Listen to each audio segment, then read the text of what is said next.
दोस्तों आज की इस वीडियो में हम आप सभी के साथ में अपनी क्लास 7 साइंस सब्जेक्ट के चैप्टर नंबर 2 के पार्ट 2 को डिस्कस करेंगे। और अगर आपने अभी तक पार्ट 1 की वीडियो को नहीं देखा है तो सबसे पहले आप जाइए उसको देखिए, ठीक है।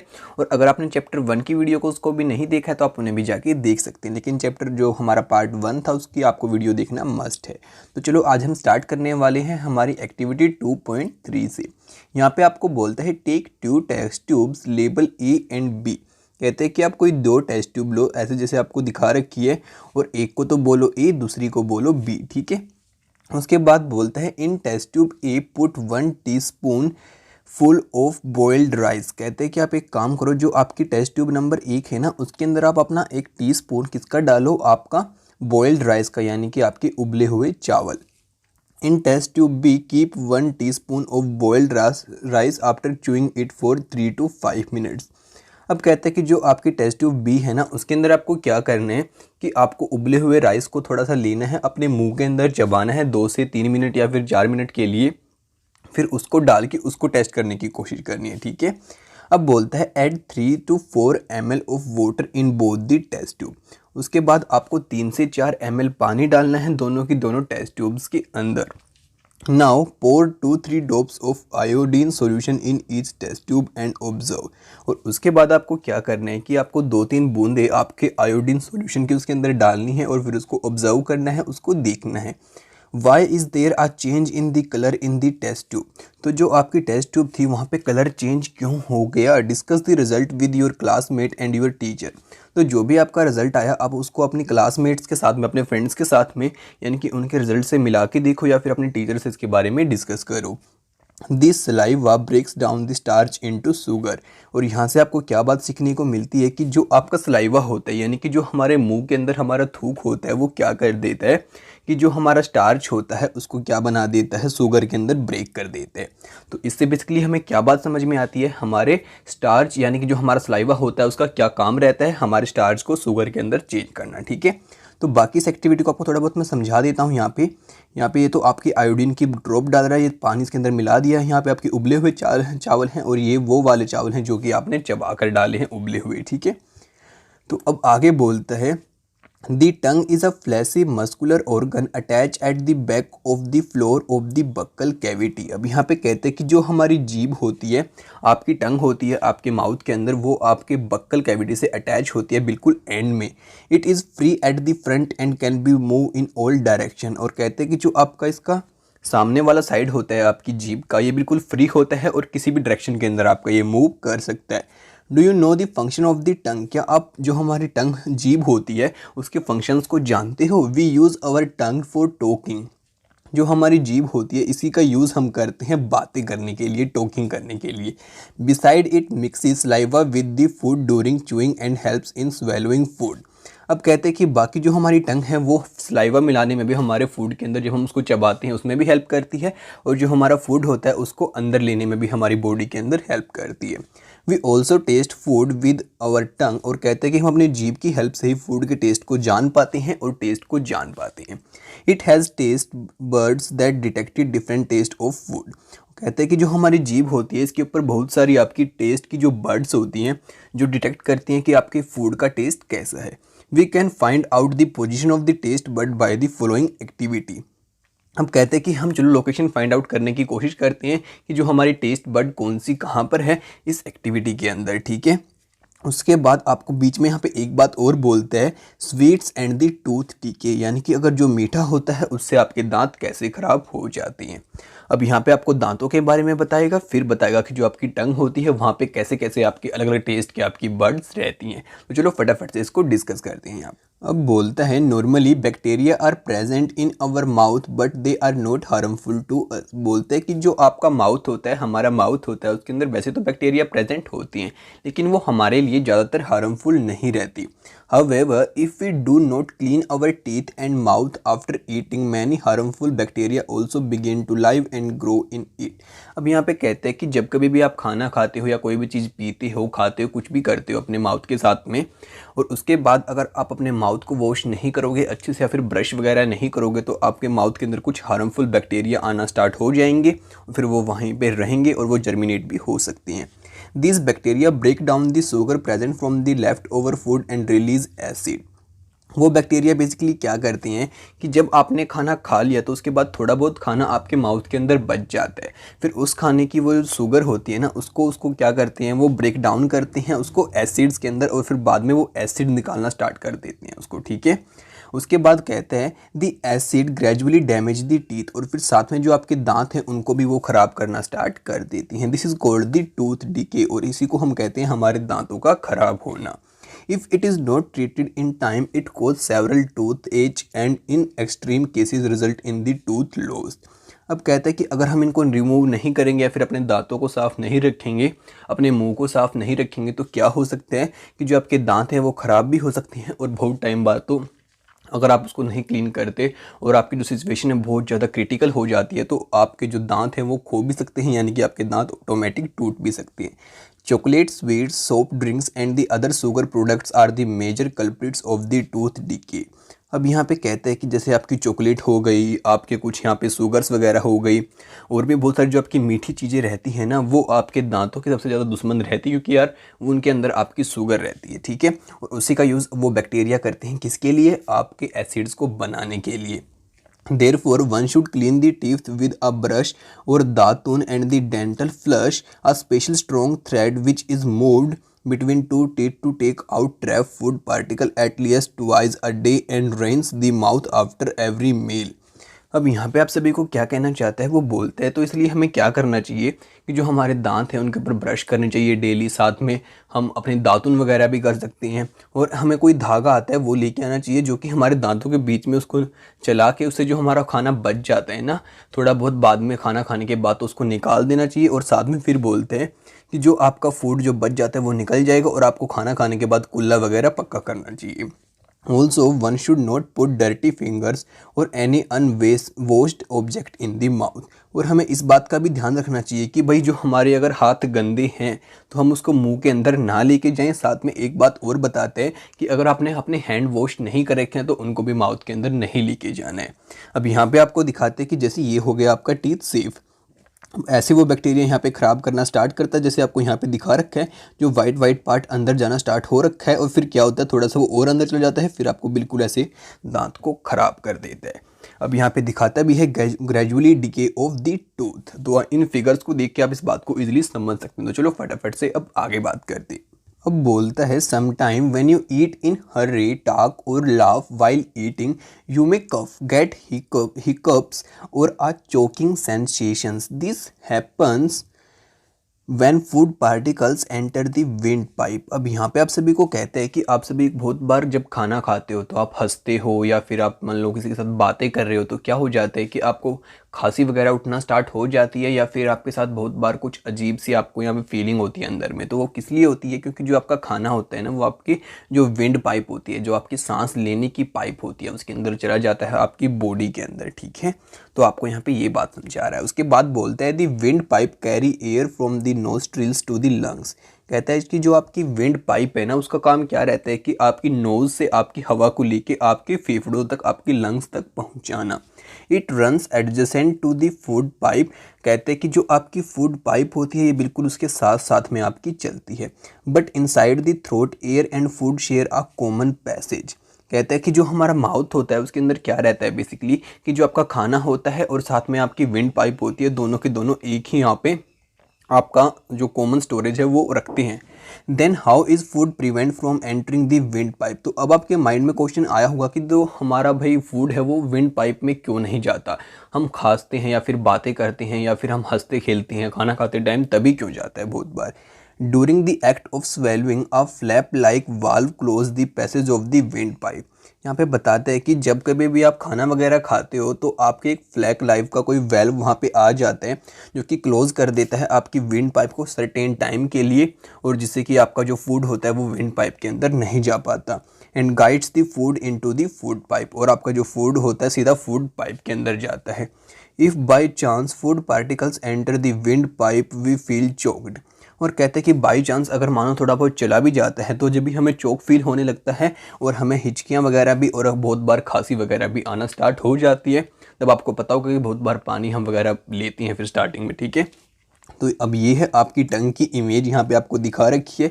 अब यहाँ पे दिखाएगा आपको जो टेस्ट के आपकी बताए थे ना पीछे मैंने, अलग अलग टाइप के आपके बर्ड्स रहते हैं जो कि बताते हैं कि भाई कहाँ आपका मीठा टेस्ट होगा, कहाँ कौन से फूड के अंदर कैसा टेस्ट है। तो आपकी जीभ इन सभी बातों को कैसे बता पाते हो, चलो फटाफट से इस बात को यहाँ पे जानते हैं अब आगे स्टडी करके।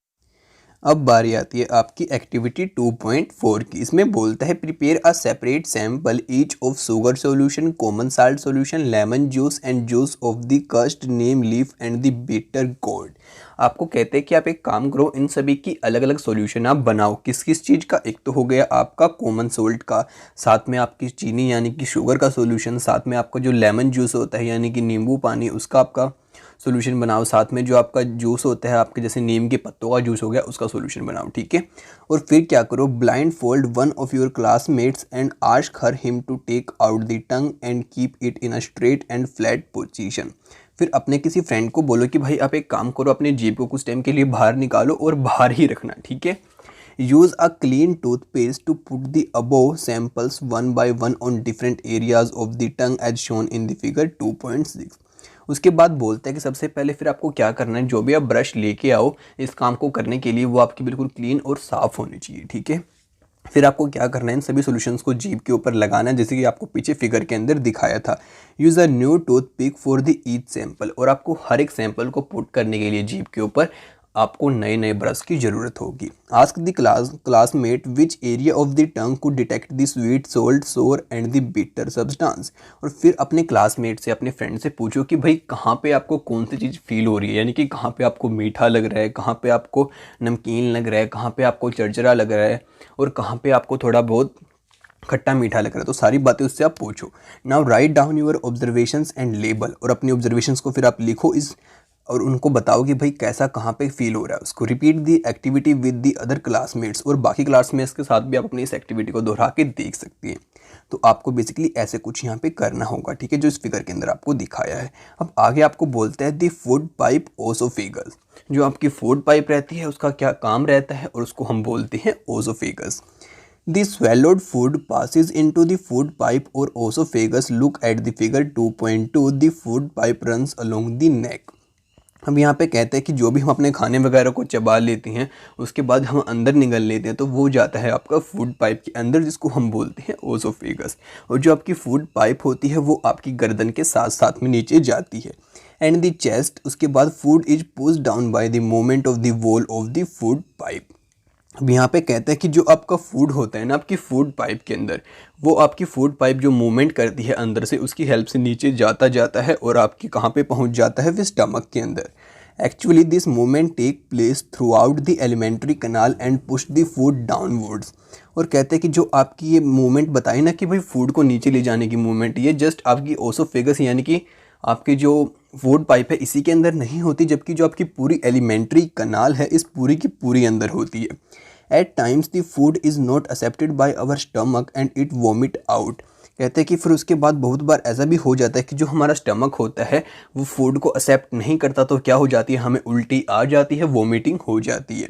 Recall the instance when you vomit after eating and thinking of reason for it.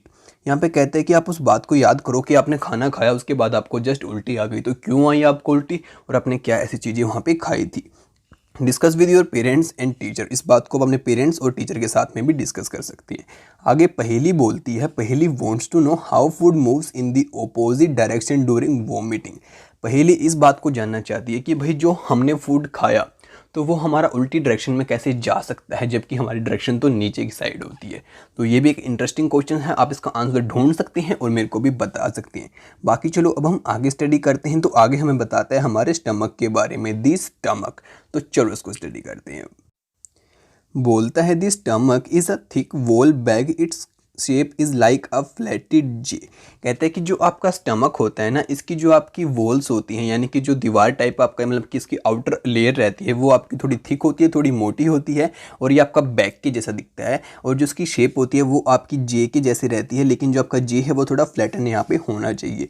And it is widest part of the alimentary कनाल, और आपकी जो एलिमेंट्री कनाल होती है सबसे चौड़ा पार्ट उसका आपका स्टमक ही रहता है। It receive food from the food pipe at one end and opens it on the small intestine at the another. कहते हैं कि ये एक तरफ से तो क्या करता है कि आपके खाने को फूड पाइप से लेता है और दूसरी तरफ से आपके खाने को कहाँ पे भेज देता है, आपकी स्मॉल इंटेस्टाइन के अंदर। The inner lining of the stomach secrete mucus. कहते हैं कि जो आपकी स्टमक की अंदर वाली लाइन होती है वो क्या स्क्रीट करती है, आपके म्यूकोस को। उसके बाद hydrochloride acid and the digestive juice, साथ में और भी बहुत सारी चीज़ें सिक्रीट करती है, जैसे कि आपका हाइड्रोक्लोरिक एसिड हो गया, साथ में आपके डाइजेस्टिव जूस हो गए जो कि आपके खाने को पचाने में हेल्प करेंगे। The mucus protect the lining of the stomach. कहते हैं कि जो आपका म्यूकस होता है वो क्या करता है, आपके जो स्टमक की अंदर की लाइन होती है उसको प्रोटेक्ट करता है। The acid kills many bacterias that enter along with the food. और कहते हैं कि जो आपका एसिड का काम क्या रहता है कि जो आपके खाने के साथ में बहुत सारे बैक्टीरिया अंदर आ गए हैं हमारी बॉडी के, उन सभी को मार देना, किल कर देना। And make the medium in the stomach acidic and help the digestive juice to act. उसके बाद क्या करता है कि वो डाइजेस्टिव जूस के लिए भी यूज़फुल बना देता है उसका काम करने को, और फिर डाइजेस्टिव जूस हमारे खाने को पचाने में हेल्प करता है। The digestive juice break down the protein into the similar substances. वो क्या करता है, आपके प्रोटीन को बिल्कुल सिंपल सब्सटेंस के अंदर तोड़ देता है। ठीक है, अब बारी आती है हमारी स्मॉल इंटेस्टाइन की। तो यहाँ पे कहते हैं the small intestine is the highly coiled and is about 7.5 metre long. कहते हैं कि जो आपकी स्मॉल इंटेस्टाइन होती है वो बहुत सारे आपको उसके अंदर ऐसे कोइल्ड वगैरह देखने को मिल जाएंगे और वो आपकी 7.5 मीटर लंबी होती है। It receive secretions from the liver and pancreas. और जो इसके अंदर आपके जूस वगैरह एसिड वगैरह आते हैं वो आपके पेनक्रियाज से और आपके लीवर की तरफ से आती हैं। Beside it's wall also secrete juices. और साथ में जो इसकी दीवारें होती हैं वो भी अपने जूस वगैरह अलग से निकालती हैं। तो चलो अब इसको और डिटेल में पढ़ते हैं आगे। अब कहता है the liver is a reddish brown gland situated in the upper part of the abdomen on the right side. कहते हैं कि जो आपका लीवर है वो आपका रेडिश ब्राउन कलर का होता है और वो आपके अपर राइट पार्ट के अंदर जो आपकी एब्डोमेन का होता है वहाँ पे रहता है। It is the largest gland in the body. और आपकी बॉडी का सबसे बड़ा ग्लैंड रहता है। It secrete bile juice that is stored in the sac called the gall bladder. वो क्या करता है, आपके बाइल जूस को स्क्रीट करता है जो कि आपका स्टोर होता है आपके गोल ब्लैडर के अंदर। The bile plays an important role in the digestion of fats. और ये किस में हेल्प करता है, आपके फूड के फैट की डाइजेशन में हेल्प करता है। The pancreas is a large cream coloured gland located just below the stomach. और जो आपका पेनक्रियाज होता है वो क्रीम कलर का आपका ग्लैंड होता है जो कि आपके स्टमक के ठीक नीचे होता है। ठीक है, आपको इन सभी को मैंने दिखाया था पीछे फिगर के अंदर, बाकी आप अगेन से हमारे पार्ट 1 के अंदर देख सकते हैं। अब आगे बोलते हैं the pancreatic juice act on the carbohydrate fat and protein and change them into the similar forms. अब कहते हैं कि जो आपका पेनक्रियाटिक जूस होता है वो आपके कार्बोहाइड्रेट्स को, फैट को, प्रोटीन को क्या कर देता है, बिल्कुल सिंपल फॉर्म के अंदर बना देता है जिससे कि हमारी बॉडी उनको इजीली डाइजेस्ट कर पाए। The partially digested food now reach to the lower part of the small intestine where the intestinal juice completes the digestion of all component of the food। अब कहते हैं कि जो आपका यहाँ पे आधा अधूरा डाइजेशन हो जाता है उसके बाद जो कुछ बच जाता है वो पहुँच जाता है आपके बिल्कुल स्मॉल इंटेस्टाइन के एंड पॉइंट पे और वहाँ पे आपका इंटेस्टाइनल जूस निकलता है और जो बचे हुए कंपोनेंट्स होते हैं उनको भी डाइजेस्ट कर लेता है। The carbohydrates get broken into the similar sugar such as the glucose. और जो आपका कार्बोहाइड्रेट होता है बिल्कुल सिंपल शुगर के अंदर टूट जाता है, जैसे कि आपकी ग्लूकोज हो गई। फैट जो होते हैं वो आपके एसिड के अंदर टूट जाते हैं जैसे कि फैटी एसिड हो गया। And glycerol and the proteins into the amino acid. और जो आपके ग्लाइसरोल होते हैं, अमीनो एसिड होते हैं, वो आपके ग्लाइसरोल और प्रोटीन आपके अमीनो एसिड के अंदर कन्वर्ट हो जाते हैं। The working of the stomach was discovered by a strange accident. और जो आपका स्टमक था इसकी जो वर्किंग थी वो भी एक एक्सीडेंट के जरिए हमने डिस्कवर की थी। In 1822, a man named the Alexis St. Martin was badly hit by a shotgun. The bullet had seriously damaged the chest wall and made a hole in the stomach. He was brought to an American Army doctor, William Beaumont. The doctor saved the patient, but he could not close the hole properly and left it the Badgate Beaumont took it as a great opportunity to see the inside of the stomach through the hole. He made some wonderful observations. Beaumont found that the stomach was a churning food. It was secreted a fluid which could digest the food. It also observed that the end of the stomach opens into the intestine only after the digestion of the food inside the stomach is completed. अब यहाँ पे क्या हुआ था मैं आपको अब detail में बताता हूँ कि भाई वहाँ पे एक आर्मी के अंदर कोई इंसान था, उसको एक शॉटगन लग गई। अब शॉटगन उसकी जो बुलेट थी उसने क्या किया कि भाई जो चेस्ट की हमारी वॉल थी उसको तोड़कर स्टमक के अंदर थोड़ा होल कर दिया। तो जो आर्मी का डॉक्टर था वो उस होल को प्रॉपरली क्लोज नहीं कर पाया और उसने ऐसे उसका ऑपरेशन डन कर दिया बुलेट को निकाल के।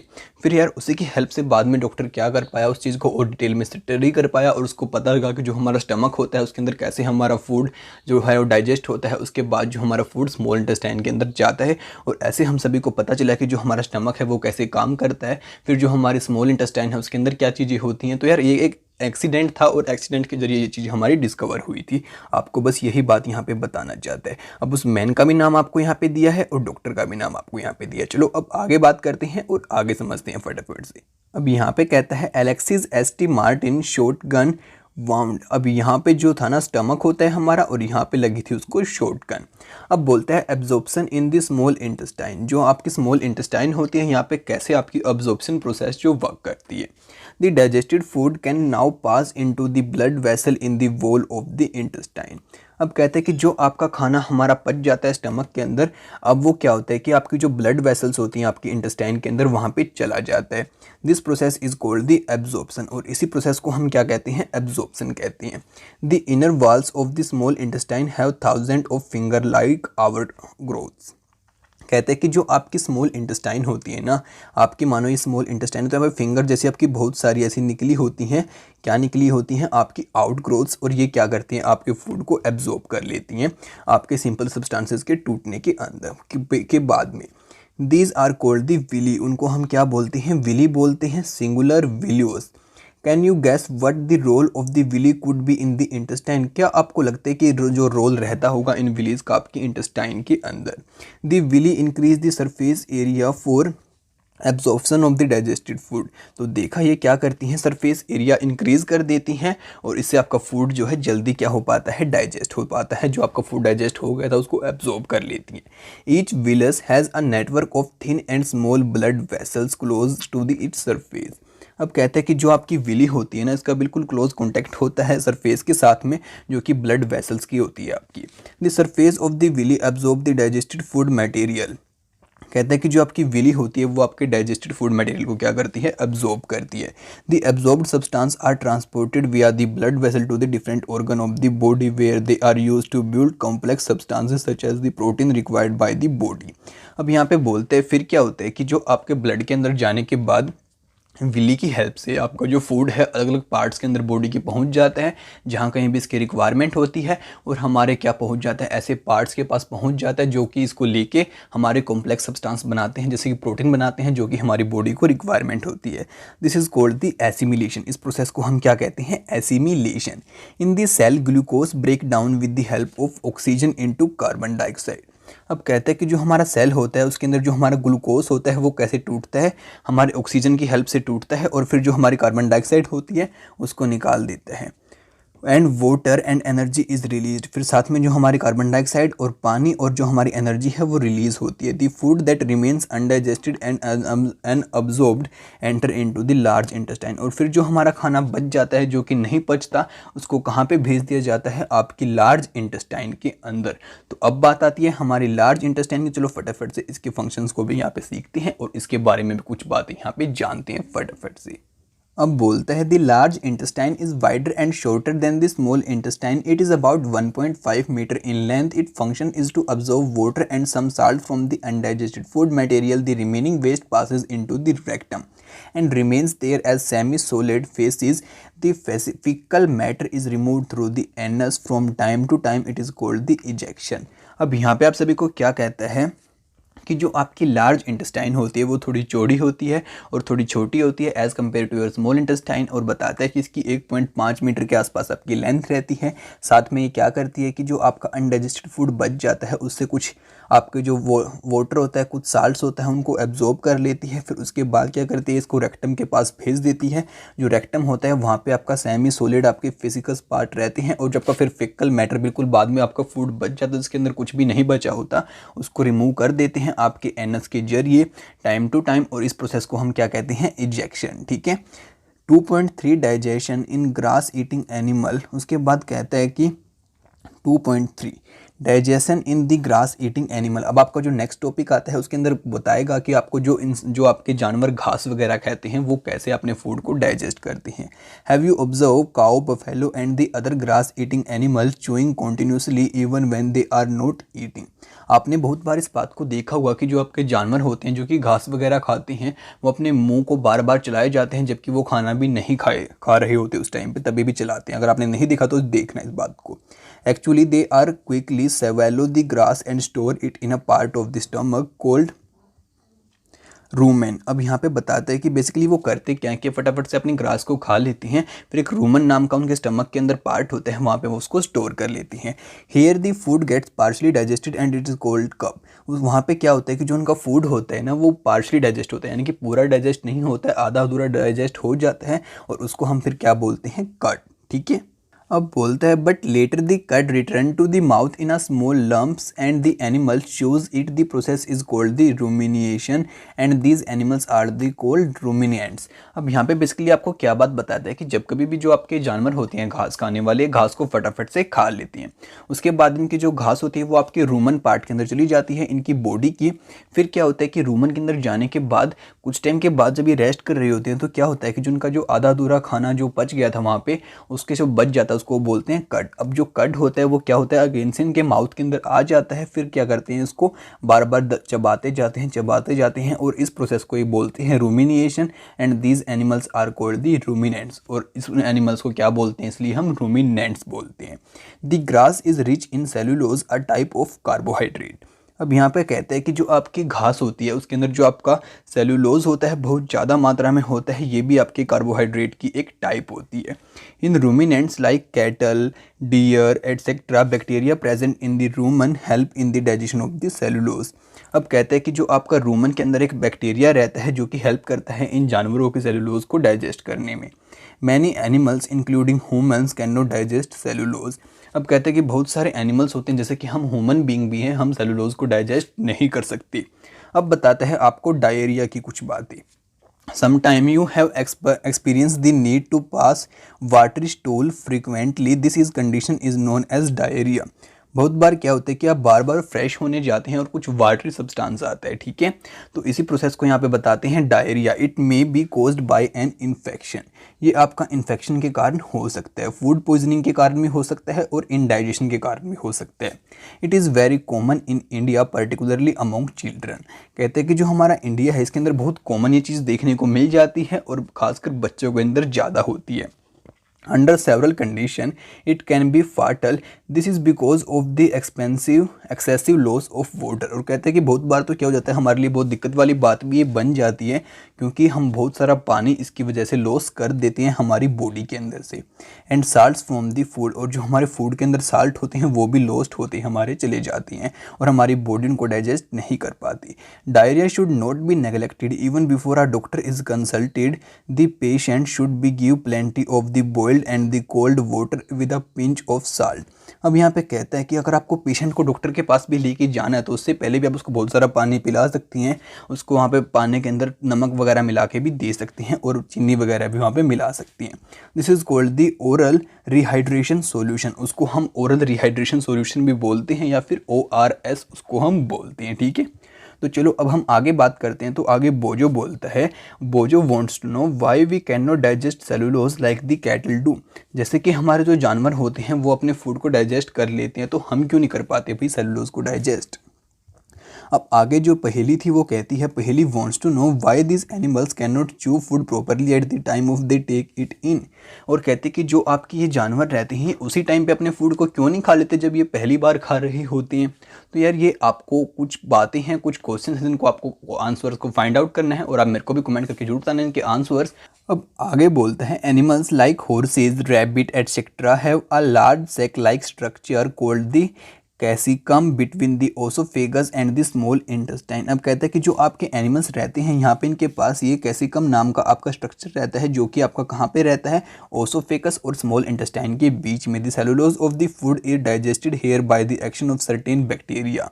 अब कहते हैं कि जो आपका सेलुलोज होता है वो इसी पार्ट के अंदर आपका डाइजेस्ट किया जाता है कुछ बैक्टीरियाज की हेल्प से, which are not present in humans, जो कि आपके ह्यूमन बींग्स के अंदर नहीं होती। ठीक है, और इस बैक्टीरिया के पास हमारा पहले जाएगा, सेलुलोज डाइजेस्ट होगा तभी तो बाद में इसको चबा पाएंगे। और यही रीज़न है हमारे यहाँ पे पहेली के आंसर का भी मेरे ख्याल से। और आगे आपको बताते हैं कि जो बोझो था वो कहते हैं कि जो हम ह्यूमंस होते हैं वो क्यों नहीं डाइजेस्ट कर पाते, तो यार उसका रीज़न भी आपको यहाँ पे जस्टिफाई कर रहा है। तो चलो इसी के साथ अब आगे बात करते हैं। उससे पहले अगर आपको यहाँ पे एनिमल की ऑटोनॉमी देखनी है तो आप उसको देख सकते हैं। ये तो हो गई इनकी ओसोफेगस, साथ में ये हो गया रूमेन जहाँ पे फटाफट से स्टोर करते हैं, ये हो गई इनकी स्मॉल इंटेस्टाइन, ये हो गई यहाँ पे इनका कैसिकम, फिर यहाँ पे स्टमक, फिर इनका लार्ज इंटेस्टाइन। तो चलो फटाफट से अब आगे देखते हैं। तो आगे बोलता है, so far you have learned about the animals which possess the digestive system. कहते हैं कि अब तक आपने जाना कि एनिमल्स जो होते हैं उनके पास डाइजेस्टिव सिस्टम रहता है और वो अपने फूड को ईजिली पचा लेते हैं। But there are many small organisms which do not have a mouth and a digestive system. कहते हैं कि बहुत सारे आपके ऐसे ऑर्गेनिजम्स भी होते हैं जिनके पास ना तो माउथ होता है ना कोई डाइजेस्टिव सिस्टम होता है। They how do they acquire and digest food, तो ये अपने फूड को कैसे पचाते हैं। In the sections below you will learn another interacting way of the food और इनटेक। आप इस सेक्शंस के अंदर कुछ और बातें यहाँ पे जानेंगे आपके फूड को पचाने को लेकर, और कुछ और मज़ेदार बातें भी आपको यहाँ पे सीखने को मिलने वाली हैं। तो यहाँ पे आपको बात बताएगा अमीबा की। तो चलो फटाफट से इसको स्टडी करते हैं यहाँ पे। अब बोलते हैं, amoeba is a microscopic single celled organism found in the pond water. कहते हैं कि जो आपका अमीबा है वो आपका माइक्रोस्कोपिक और बहुत सिंगल सेल आपका ऑर्गेनिज्म होता है जो कि आपका हमें तालाब के पानी के अंदर देखने को मिल जाता है। Amoeba has a cell membrane, a rounded dense nucleus with many small bubble like vacuoles. अब कहता है कि जो आपका अमीबा होता है इसकी सेल मेम्ब्रेन भी होती है और एक राउंडेड और आपका स्ट्रक्चर इसका रहता है, और इसके अंदर थोड़े मोटे बबल्स भी आपके रहते हैं जिनको हम वैक्यूल्स बोलते हैं। In its cytoplasm amoeba constantly changes its shape and the position. कहते हैं कि जो इसका साइटोप्लाज्म होता है उसकी हेल्प से ये अपनी जो उसकी शेप रहती है उसको बार बार चेंज कर सकता है और अपनी पोजीशन को भी चेंज कर सकता है। It pushes out one or more fingers like projections and the पुशोडिया and the pseudopodia or false feet for movement and the capture of food. और ये क्या कर सकता है कि जो आपके पैशुडोपोडियम होते हैं, जैसे कि ये आपकी फिंगर लाइक ऐसे कुछ यहाँ पे निकाल लेते हैं। ठीक है, तो ये जो होते हैं ना इनको यहाँ पे बोलते हैं आपके पैशुडोपोडिया, और जो ये होते हैं इनकी हेल्प से आगे मूवमेंट भी कर पाता है और जिसका फूड होता है उसको यहाँ पे अंदर के साइड भी ले पाता है, जैसे आपको यहाँ पे दिखा रखा है कि कैसे अपने फूड को ये लेता है और फिर कैसे वेस्ट को बाहर निकाल देता है। अब आगे कहते हैं कि amoeba feeds on small organisms, और ये जो छोटे छोटे ऑर्गेनिजम्स होते हैं उन्हीं को खाता है। अब ये है इसका न्यूक्लियस, ये हो गया इसका पैशुडोपोडियम, साथ में ये हो गया इसके फूड पार्टिकल्स और ये हो गए इसके vacuole.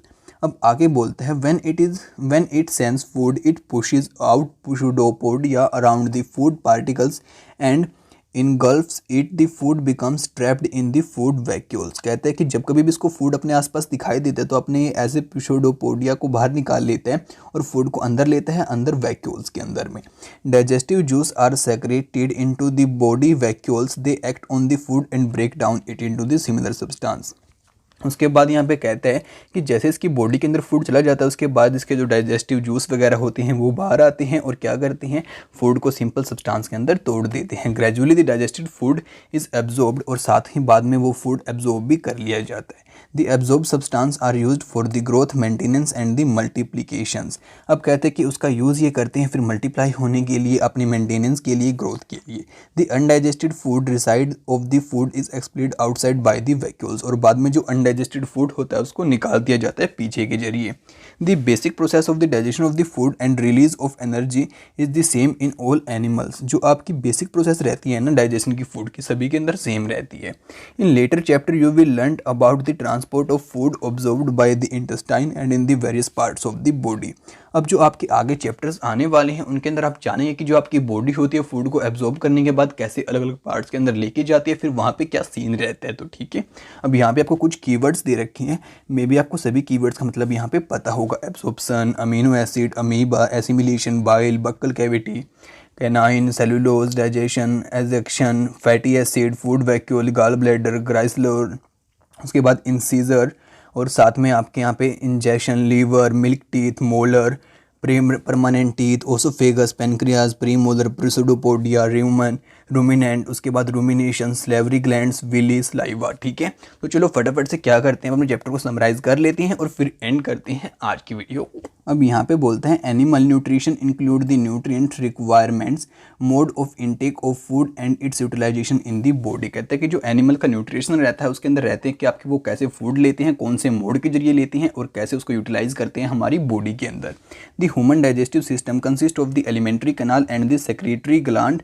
It consist of the buccal cavity and the oesophagus. यहाँ पे कहता है कि जो आपका ह्यूमन डाइजेस्टिव सिस्टम होता है इसके अंदर आपकी एलिमेंट्री कनाल रहती है और आपकी क्या रहती है, सेक्रेटरी ग्लैंड्स रहते हैं, और कहता है it consist of the buccal cavity भी इसके अंदर रहती है और ओसोफेगस भी, स्टमक भी, स्मॉल इंटेस्टाइन भी, लार्ज इंटेस्टाइन भी, और the ending in the rectum and the anus.